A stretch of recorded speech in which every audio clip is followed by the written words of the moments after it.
Hello students, आज हम पढ़ने जा रहे हैं electron transport system and oxidative phosphorylation.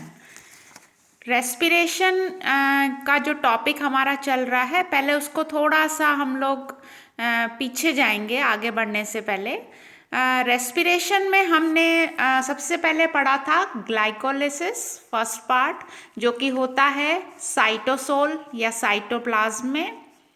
Glycolysis में क्या हुआ था, एक मॉलिक्यूल ग्लूकोज का, उससे बने थे दो मॉलिक्यूल पाइरूवेट के, और अगर एटीपी की बात करें तो 8 एटीपी ग्लाइकोलिसिस में हमें मिलते हैं। ये दोनों तरह के श्वसन में स्टेप्स सेम होते हैं, ये मैंने आपको अपन ने पढ़ चुके हैं ये चीज़। उसके बाद रेस्पिरेशन में जो सेकेंड स्टेप होता है उसकी चर्चा कर लेते हैं, वो होता है डीकार्बोक्सिलेशन। डीकार्बोक्सिलेशन में जो पाइरूवेट बना है वो बदल जाता है एसिटाइल कोएंजाइम ए में। डीकार्बोक्सिलेशन होता है माइटोकॉन्ड्रियल मैट्रिक्स में, और यहाँ पर प्राप्त होते हैं 6 एटीपी। उसके बाद हम लोगों ने पढ़ा टीसीए साइकिल, जिसको कहते हैं क्रेब साइकिल। ये भी होता है माइटोकॉन्ड्रिया में, और इसमें एसिटाइल कोएंजाइम ए ऑक्सीडाइज्ड होता है और बनाता है कार्बन डाइऑक्साइड एंड बनता है पानी। तो ये है रेस्पिरेशन के 3 स्टेप्स जो हम कंप्लीट कर चुके हैं। आज हम पढ़ेंगे लास्ट स्टेप ऑफ रेस्पिरेशन, और वो है electron transport system and oxidative phosphorylation. Electron transport system electron acceptors की एक सीरीज होती है, जिसमें ये जो एक्सेप्टर्स हैं, चाहे वो एनएडी हो, एफएडी हो, कोएंजाइम ए हो या साइटोक्रोम्स हो, तरह तरह के, ये ऊर्जा के घटते क्रम में अरेंज्ड होते हैं, व्यवस्थित होते हैं। तो इलेक्ट्रॉन ट्रांसपोर्ट सिस्टम क्या है, समझ में आ गया। इलेक्ट्रॉन एक्सेप्टर्स की ऊर्जा के घटते हुए क्रम में एक सीरीज होती है। इस सीरीज में एक साथ 2 इलेक्ट्रॉन्स और 2 hydrogen ion high reduction potential से लो रिडक्शन पोटेंशियल की ओर गमन करते हैं, गति करते हैं। रिडक्शन पोटेंशियल मतलब ऊर्जा तल, उच्च ऊर्जा तल से निम्न ऊर्जा तल की ओर गमन करते हैं। अब प्रश्न है कि ये इलेक्ट्रॉन ट्रांसपोर्ट सिस्टम होता कहाँ है। तो इलेक्ट्रॉन ट्रांसपोर्ट सिस्टम माइटोकॉन्ड्रिया में जो क्रिस्टी होती है उसके अंदर जो F1 पार्टिकल्स होते हैं उसमें स्थित होता है। तो माइटोकॉन्ड्रिया का स्ट्रक्चर आपको सेकेंड ईयर में पढ़ा था।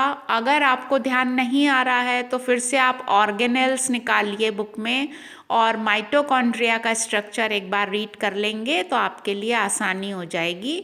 तो माइटोकॉन्ड्रिया की जो इनर मेम्ब्रेन होती है, उसके पर माइक्रोमीटर एरिया में, प्रति माइक्रोमीटर एरिया में 650 ETS होती हैं। ETS शॉर्ट फॉर्म है इलेक्ट्रॉन ट्रांसपोर्ट सिस्टम का। ETS को ऑक्सीडेशन रिडक्शन सिस्टम या सीरीज भी कहते हैं। तो ये हो गया थोड़ा सा इसका इंट्रोडक्शन। तो इलेक्ट्रॉन ट्रांसपोर्ट सिस्टम में जो FADH2 होता है, वो सबसे पहले हाइड्रोजन आयंस और इलेक्ट्रॉन्स को रिलीज़ करता है।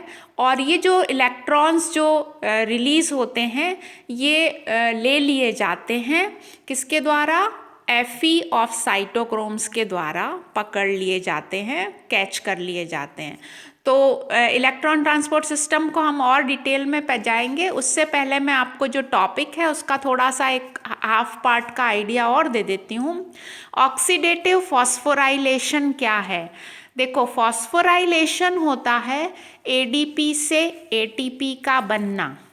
ADP इनऑर्गेनिक फॉस्फेट के साथ मिलकर जब ATP का निर्माण कर देता है तो हम उसको फॉस्फोरीकरण या फॉस्फोराइलेशन कहते हैं। श्वसन के केस में ऑक्सीजन की उपस्थिति में एटीपी का निर्माण होता है। तो ऑक्सीजन की उपस्थिति में एटीपी का बनना ऑक्सीडेटिव फॉस्फोराइलेशन कहलाता है, और ये हमारा रेस्पिरेशन जो कि वाइटल प्रोसेस है, ऑल लिविंग्स में पाई जाती है, उसका लास्ट स्टेप है। तो इसलिए हमें इसको अच्छे से समझना चाहिए। अब ये जो है इलेक्ट्रॉन ट्रांसपोर्ट सिस्टम में थोड़ा सा इसको देख लेते हैं क्या होता है। जो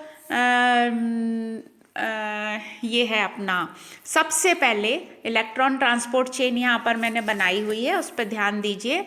सबसे पहले NaDH2 इलेक्ट्रॉन्स और hydrogen ions electron transport system को देता है ना। सबसे पहले कौन देता है? FADH2, और फिर ये आगे चलकर इलेक्ट्रॉन एक्सेप्टर की सीरीज के द्वारा पिक्ड अप हो जाते हैं, कैच कर लिए जाते हैं।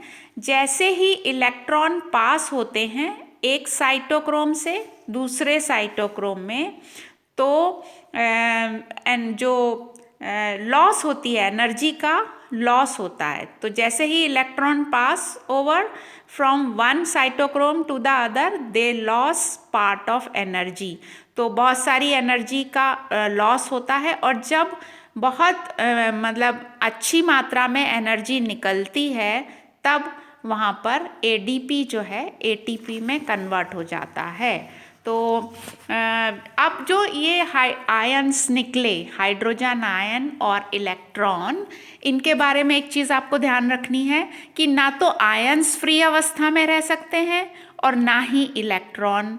इसलिए इस सिस्टम में, इस सीरीज में हर इलेक्ट्रॉन डोनर इलेक्ट्रॉन एक्सेप्टर से जुड़ा रहता है, जिससे एक ऑक्सीडाइज होता है, ऑक्सीडाइज होता है मतलब लॉस ऑफ इलेक्ट्रॉन, और दूसरा रिड्यूस होता है मतलब वहाँ पर होता है गेन ऑफ इलेक्ट्रॉन। तो ऑक्सीडेशन है लॉस ऑफ इलेक्ट्रॉन और रिडक्शन है गेन ऑफ इलेक्ट्रॉन। अब ये जो इलेक्ट्रॉन ट्रांसपोर्ट सिस्टम में इलेक्ट्रॉन्स जो हैं साइटोक्रोम्स के द्वारा पास होके लास्ट में क्या होता है, लास्ट में ये इलेक्ट्रॉन ले लिए जाते हैं और बनता है O2।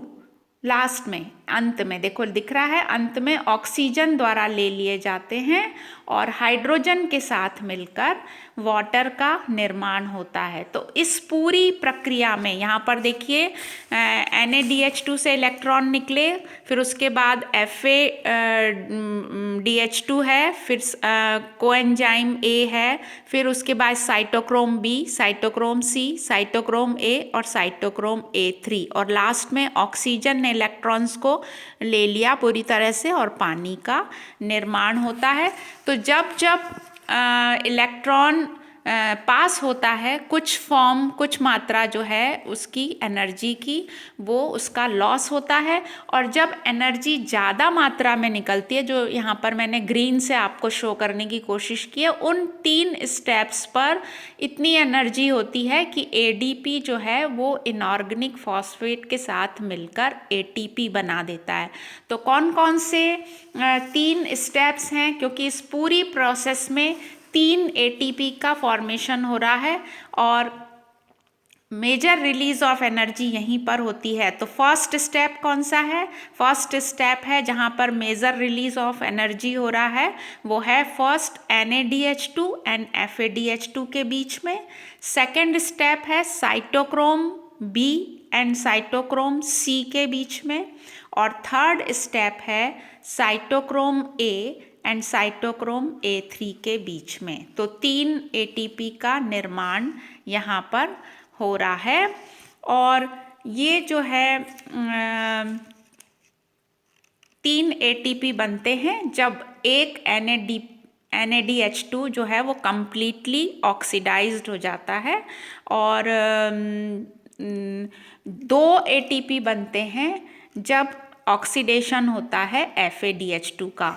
तो ये एक क्वेश्चन है जो पूछा जाता है कि NADH2 से 3 ATP क्यों मिलते हैं और FADH2 से 2 ही ATP क्यों मिलते हैं। तो ये वाइवा का भी क्वेश्चन है, थ्योरी में भी पूछा जाता है। इसको मैं एक्सप्लेन करती हूँ अभी आपको।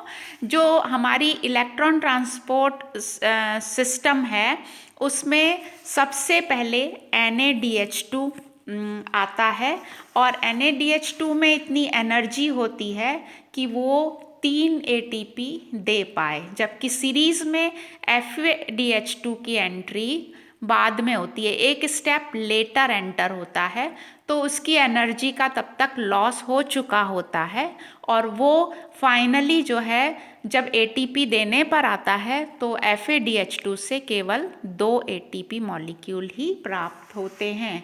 ATP के निर्माण हेतु जो ऊर्जा की आवश्यकता होती है वो होती है 0.28 वोल्ट।